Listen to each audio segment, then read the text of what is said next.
Viral 3 orang remaja mencuri tempat jemuran milik warga di Pasir Putih Bojongsari, Kecamatan Sawangan, Depok, Jawa Barat.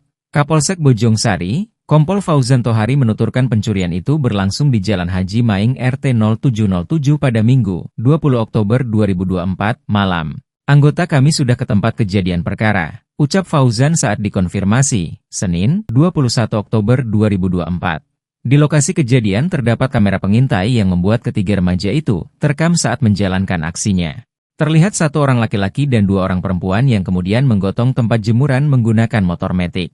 Ketiga pelaku kemudian berjalan meninggalkan lokasi sembari cekikikan. Sejauh ini, Fauzan menyebut jika korban belum membuat laporan polisi. Berdasarkan keterangan korban, Kapolsek Bojongsari menyebut pihak korban belum berencana untuk melaporkan para pelaku.